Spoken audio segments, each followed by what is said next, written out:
All right, so last section we're going to take a look at is similar to what we did yesterday. It's going to be using trig form of complex numbers again, but it's going to be to do two other things that are very long to do in standard form: raising something to a power and taking roots. Okay, the reason raising something to a power takes so long in standard form is because it becomes lots of multiplications and additions, lots of steps. If you want to raise that to the fourth power, you can't just raise 2 to the fourth and 3i to the fourth. That's not how it works. You have to write this out 4 times.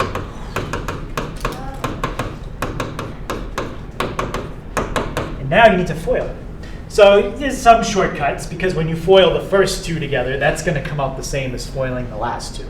So you could do the first 2, get the answer, and then just copy down the answer here. But then you still have to FOIL again, so one more time to get it all simplified.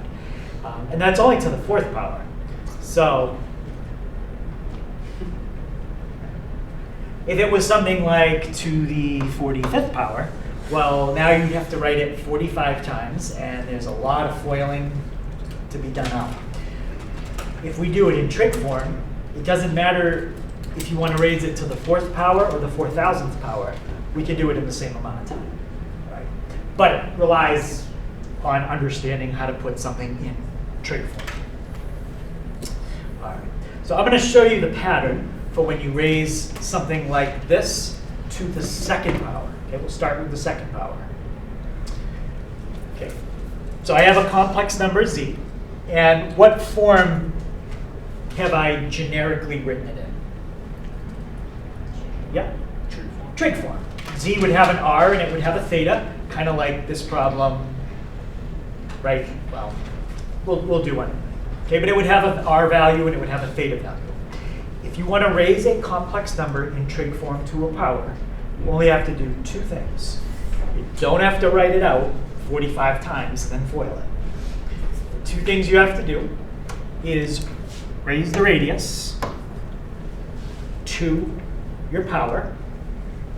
And the second thing you have to do is multiply your angle by the power.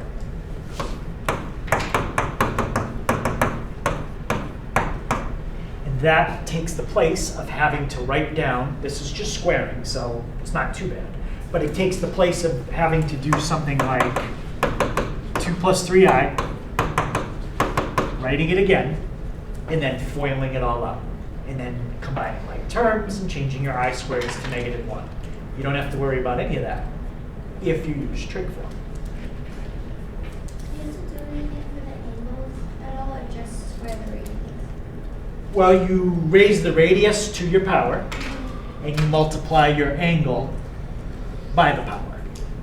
So the angle there was multiplied by 2. I thought that was a 20. Okay, how about if we were to cube the original number? Anyone think they could tell me what the radius would be for z if we cube it? Yeah? It would be r cubed. And the only other thing we need is the angle. Okay. What would the angle be if we took z and we cubed it? Yep. 3 theta. 3 times whatever the original angle was, 3 theta. Okay, so this pattern of raising the radius to the power and multiplying the angle by the power is called de Moivre's theorem. And there's the general format right there, but it's exactly what I've been saying to you. If you want to raise a complex number in trig form to a power, take the radius, raise it to the power. Take the angle and multiply it by the power. Okay, that's de Moivre's theorem. So you would first have to put it into trig form? Yes. And then do that? Yep. You first have to put it in trig form, which is why I said if you understand how to do what we did yesterday in the homework, changing to trig form, it's not too bad. Now, if I only had to square something, I probably would not use de Moivre's theorem. I can square something just as fast using de Moivre's theorem or not using it. But if I had to raise something to any power, like 8, 9, 10, that's a lot of sets of parentheses to write. That's a lot of foiling. So it would save me a lot of time to change it to trig form, use this theorem, and then I'd be done. So let's try that on this. Now, that's only cubing. It's not that bad if you had to do that by hand. You'd have to write 3 sets of parentheses and then foil twice. Wouldn't be like having a foil hundreds of times, just twice. But let's practice changing it to trig form and then trying the theorem. Okay. What are the 2 variables that we need when we write something in trig form? Yeah. The r and theta. We need the r and the theta. What quadrant is 1 plus root 3i? 1. 1. And how far to the right do you go to graph that point? 1. Right 1. And how far up? Square root 3. Up square root of 3. So somewhere around there. So make your triangle. You've gone right 1 unit. And you've gone up square root of 3. That's not to scale. It's just, that's roughly what it looks like. What's going to be the radius?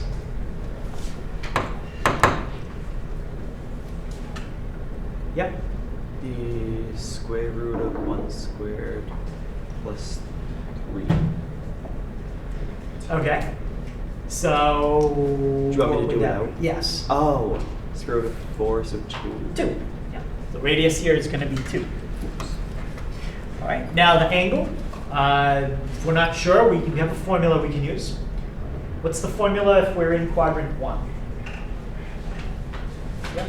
Inverse of tan I. Okay, so inverse tangent of y is root 3, x is 1, and you have to use the symbols that go with them, but they're both positive, so that's fine.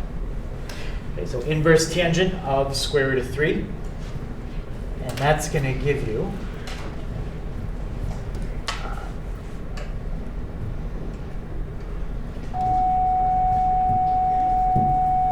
60 degrees. All right, so now we have our number ready to write in trig form. So we're going to write r cosine theta plus I sine theta.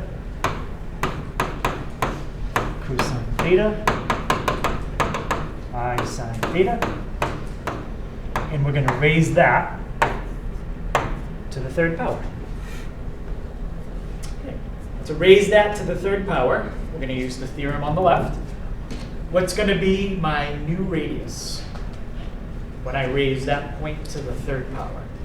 Yep, 8. It's going to be 2 to the 3rd power. And what's going to be my new angle when I raise that to the 3rd power? Yeah. 120. Oh, sorry, 180. 180. Multiply the angle, which was 60, times the power, which was 3. 60 times 3 is 180.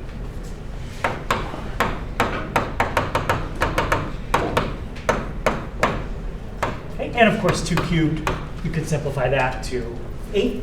And that would be the final answer in trig form. That's trig form.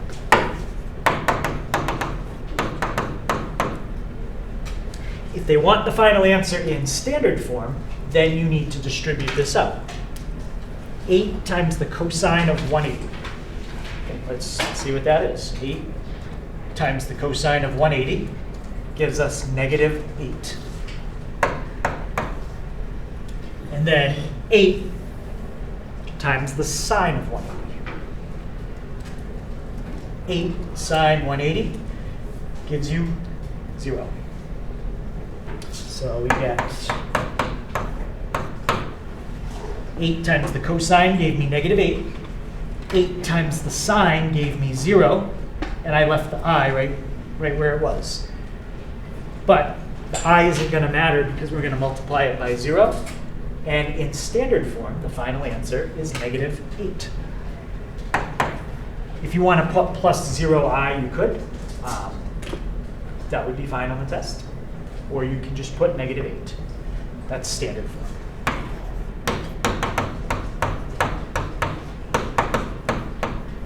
Okay. So any questions on raising that to the third power?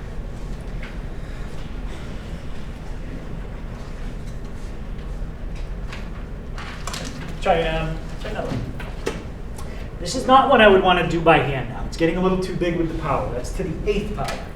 So without Dumov's theorem, you're writing what's on the board 8 times, and you're foiling all 8 sets of parentheses together.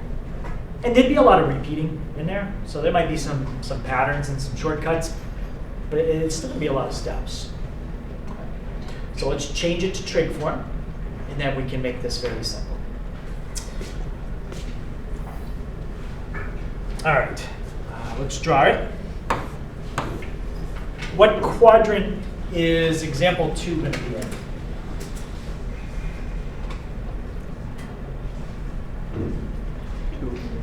2, right? Because you've gone left and you've gone up. And how does the amount you go left compare to the amount you go up? It's the same, yeah. So we're basically drawing an isosceles triangle. We're going left and up the same amount. This side on the bottom is root 2 over 2, but it goes left, and this height is also root 2 over 2, and that goes up. What would the radius, or what would the hypotenuse of that triangle be? Yep, 1. When you square that, that's 2/4. That's 2/4. I think we had one just like that in the homework. That's 4/4. And then you take the square root, and you get 1. Okay. The angle, well, it's going to be 135 because you've gone 90 degrees plus 45 more because it's an isosceles triangle. If you didn't know it was isosceles, what's the formula to find the angle when you are in quadrant 2?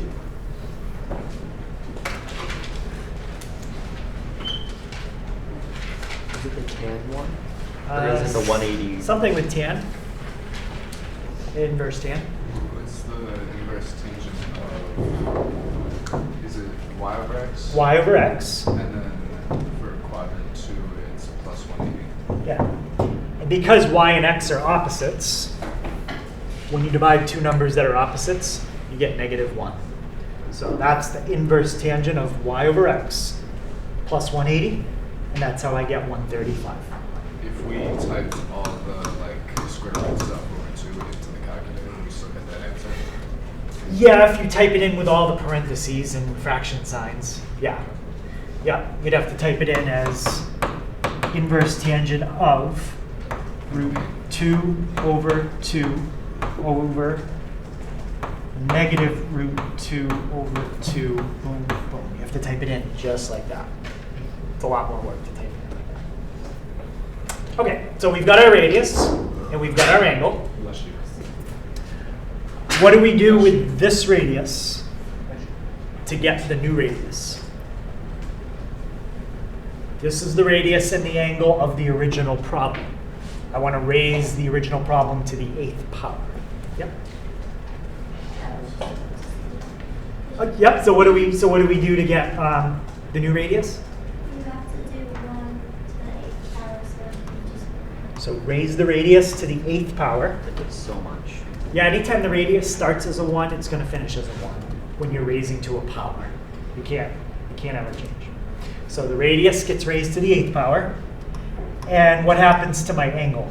Times 8. The angle gets multiplied by 8. So 135 times 8 gives me 1,080.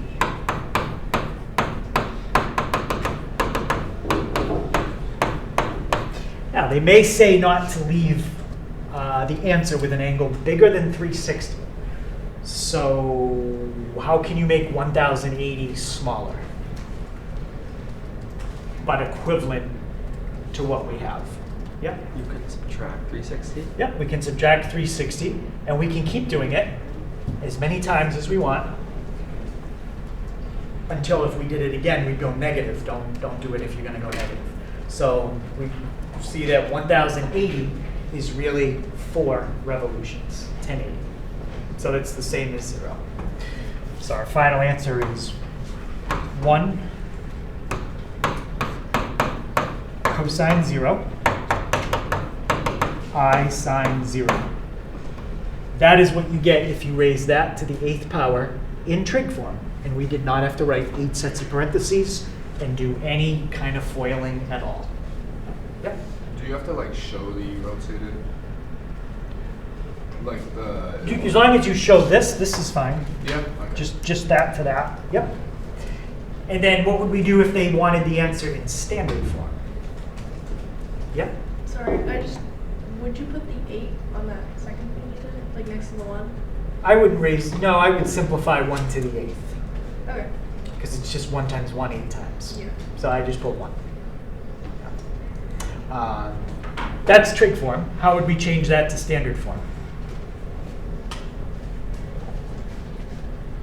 Yep. Yeah, just distribute the 1.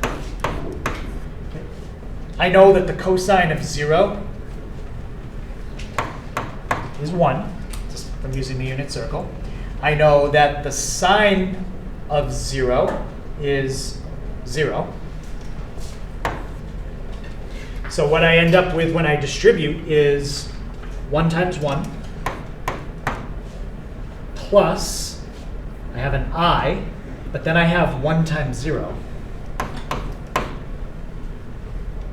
So that I times 0 part is going to disappear. And all I'm left with is 1. So raising that number we started with to the 8th power will give you 1. Any question on that one? Okay, so that's roots. I mean, that's powers. Raising something to a power, you use de Moivre's theorem. If you want to undo raising something to a power, you need to take a root. So if we go back to the first problem we did. How did we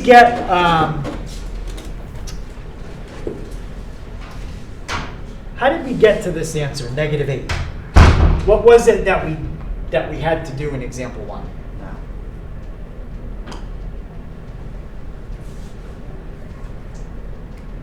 Julia? 3 times 8 times the cosine of 180 and then to the sine of 2. Okay, so that's how we changed from trig form to standard form. But how did we get to trig form? Like what did we have to do in this problem? They asked us to. What was the whole point of the problem? Raise it to a power of 3. We had to raise something to a power of 3. That was the whole point. We took something and we raised it to a power of 3, and we got that. So how do you think you would go from this back to what we started with? What would you have to do to the negative 8? Yeah? Not the square root, but like the roots with the 3. What's that called? I don't know. Cube root, yeah. So if you cube this to get that, then you need to cube root negative 8 to go back to what you started with.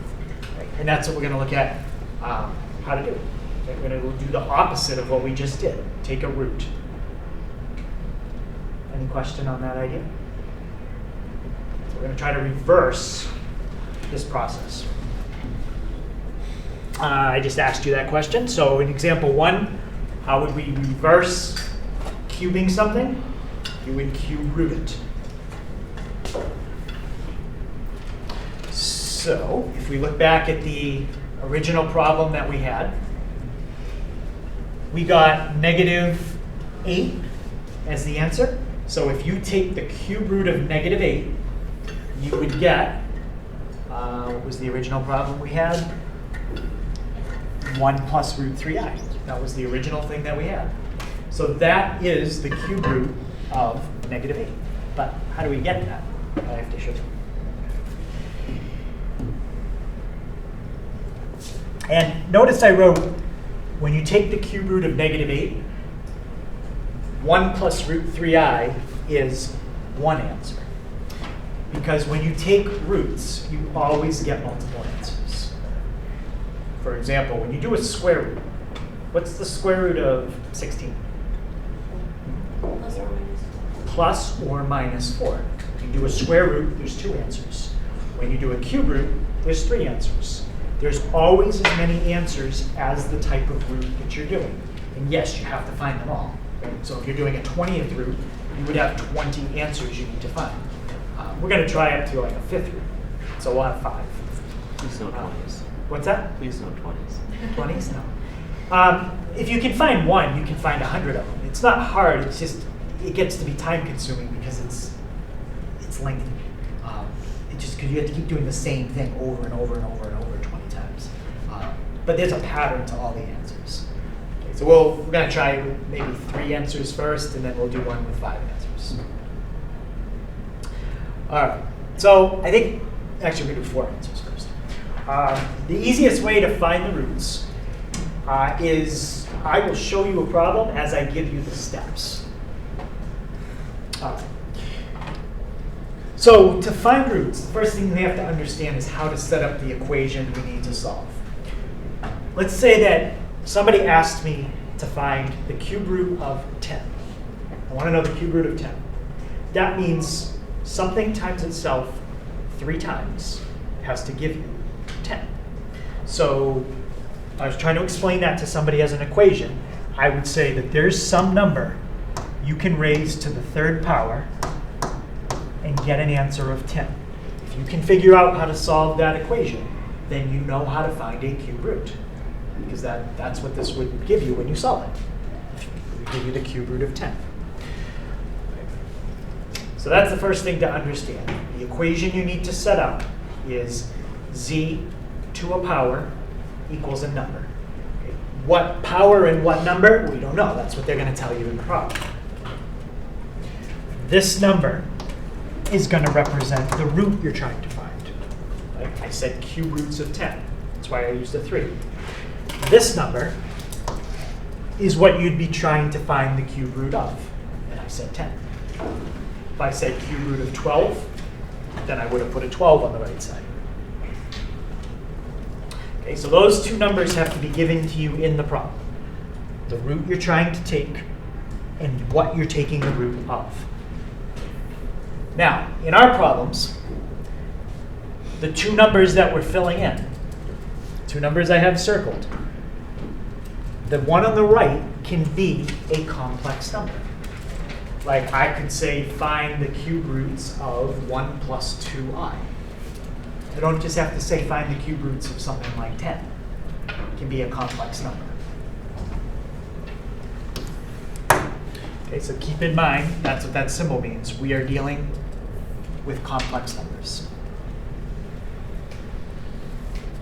Now, what format have we been using all of today and yesterday to make things faster?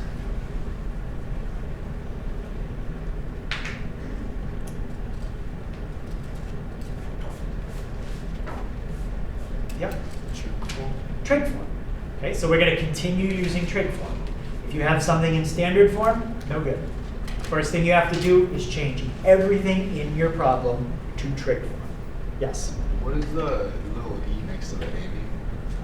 This just means element of. It means that these 2 numbers are in the set of complex numbers.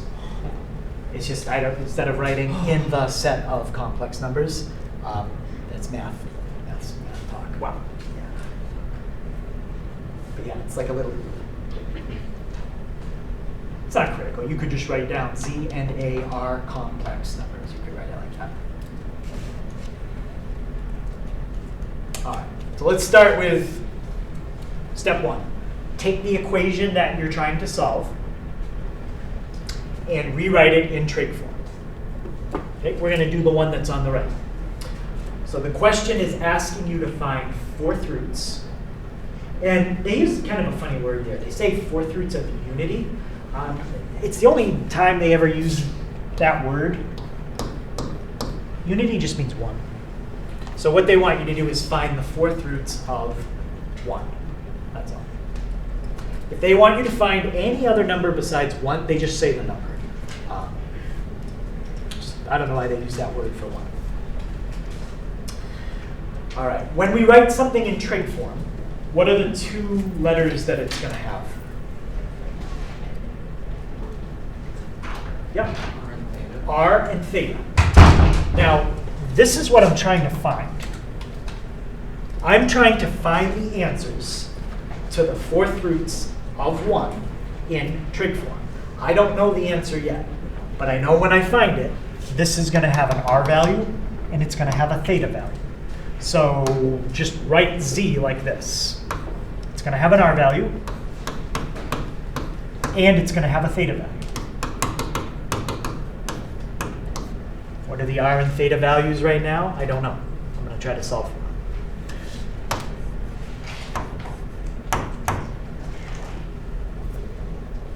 Okay, so that's how you represent Z in trig form when you don't know anything about it. You just say it's going to have a radius, and it's going to have an angle.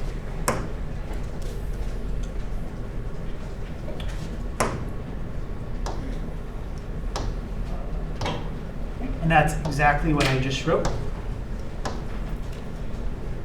on the left-hand side.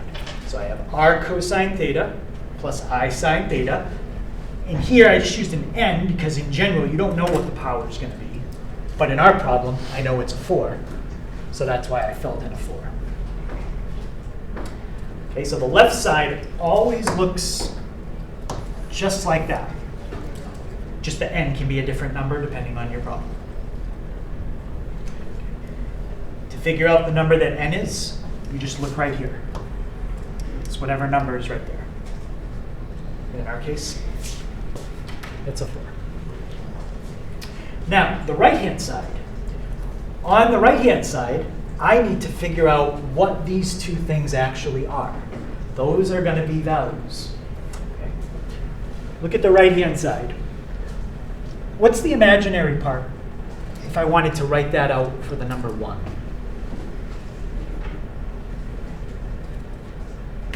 Yep. Plus 0i. Great. So let's just think of it as 1 plus 0i. I need you to change that to trig form now. Okay, just like we've been doing. We changed the left side to trig form. Now we got to change the right side. Where's 1 plus 0i if I graph it? Yep. It's just 1 to the right. It's right on the axis. What's the distance from the origin to that point? That's going to be my radius. Yep. Just 1. Yeah, we don't need Pythagorean theorem or anything fancy because we just moved 1 unit right. We could just count 1. So that's my radius. And to find the angle, you don't need anything fancy because you're on an axis. What is the angle when you go to the right? It's always the same angle. 0. Yep. We'll do one in a minute where it's not 0, and then we need the inverse tangent. The first one, I'm just trying to make it a little bit easier. All right, so now you are at this step right here. So when you're working with the right-hand side, 1 plus 0i, you need to solve for r and theta, just like we did. R is 1, theta is 0. So solve for r1 and theta 1. And that's what all of yesterday's lesson was about, how to do that. Okay. Now, what can I do on the left-hand side that we just learned today?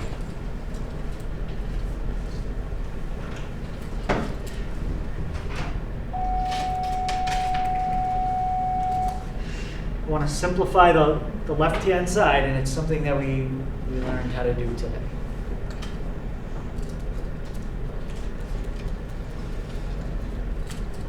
Yep. Should we just turn it into standard form? No, we're going to leave everything in trig form through the whole problem. But the left-hand side simplifies. On the left-hand side. Left-hand side. You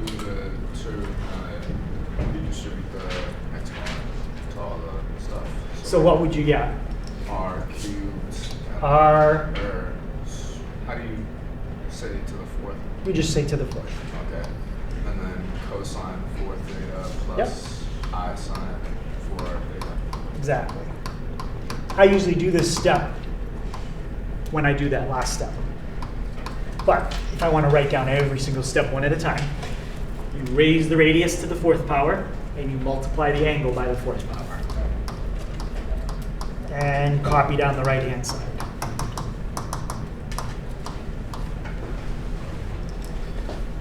Okay, so now,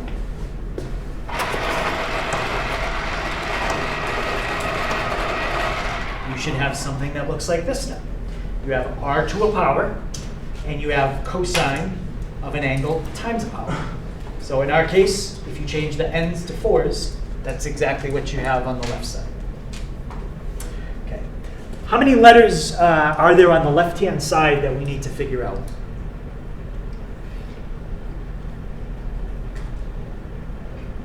Should you repeat the question, please? How many letters are on the left-hand side that we need to figure out?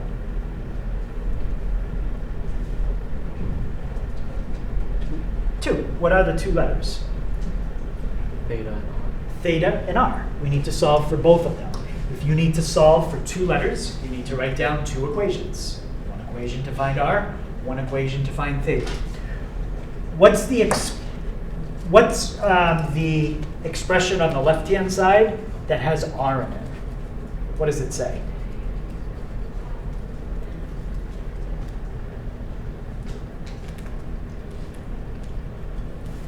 Yep. Is it just the whole left-hand side? Just the part of the expression that has r in it. So just R to the fourth? R to the fourth. That's the expression that has r on the left. What's the r on the right? 1. We need to set those two things equal to each other. Radius on the left equals radius on the right. And let's write that down. Radius on the left equals radius on the right. All right. What's the part of the left-hand side that has theta in it? Yep. The cosine 4 theta plus I sine 4 theta. So what's the part with just the theta? 4 theta. 4 theta. That's the angle that's on the left. What's the angle that's on the right? 0. 0. So you need to set the angle on the left equal to the angle on the right. And those are the two equations we'll solve to figure out our values for r and theta. Angle on the left equals angle on the right. Let's start with r to the fourth equals 1. How do you get rid of raising something to a fourth power? Yeah. Take square root. If you were squaring, you could use square root, but we're fourthing. So we need to take the fourth root. I just made up fourth. Take the fourth root of each side. And what do you get if you take the fourth root of 1? Yep. Oh, I don't know. What is it? 1. Say 1. Yeah, because 1 times 1 times 1 times 1 is 1. Okay. So what that tells me is this is the size circle that all the answers are going to be on. We're finding a fourth root. So how many different answers are there going to be?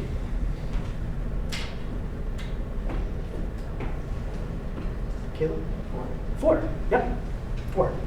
And you don't have to know this, but all 4 answers, when you graph them, are going to be the corners of a square. They're all going to be equally spaced. If you were finding 3 answers, they would be the vertices of a triangle. If you were finding 5 answers, they would be the vertices of a pentagon. It's just how it works. They're all equally spaced. So we're going to be finding 4 answers on a circle that's size 1. So every answer that we find is going to have an R value of 1. What's going to be different about each answer? Where on the circle it is.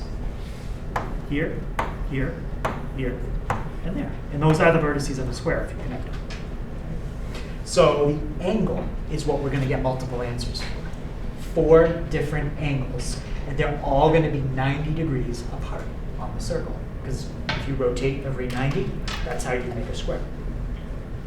So there's one thing we have to do right here. Because if we only solve this, you'll get 1 answer. You have to put this on the end of it. If you don't put plus 360k, you will not get all the answers. You only get 1. Okay. And now what we want is to get theta by itself, so we want to get rid of this times 4. How would you get rid of the times 4? Yep. By? Yep. So divide by 4, and by 4. Those are gone. And we get theta equals, yes, you don't technically need to write 0 because it's not doing anything, but 0 divided by 4 is 0. And what's 360 divided by 4? 90. And how many answers did I say you were going to get? 4 answers. So what you need to do is plug in 4 different numbers for k. 0, 1, 2, and 3. So to find all 4 answers, you start at 0, and you plug in 0, 1, 2, 3. That's how you get your 4 answers. And you do that for how you just keep going for however many, whatever Yep. the power is. You will basically go until you're 1 less than that number right there. Because if I go to 4, 0, 1, 2, 3, 4, that's too many answers. That's 5 answers. We only want 4 answers. Okay, the number of answers has to match that, and you start with 0. And where'd the 360 come from? That's something we have to add. I'm just telling you, you have to put it on every problem. If you don't put the plus 360, you're only going to get 1 of the 4 answers. Okay. So here is how all your answers are going to look.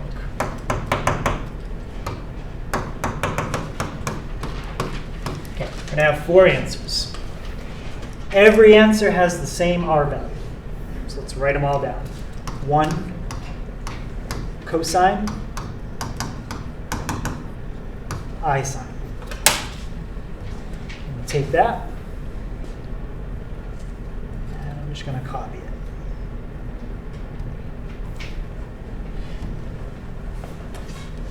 Okay, every answer is going to look very similar. The only difference is going to be the angle for each one.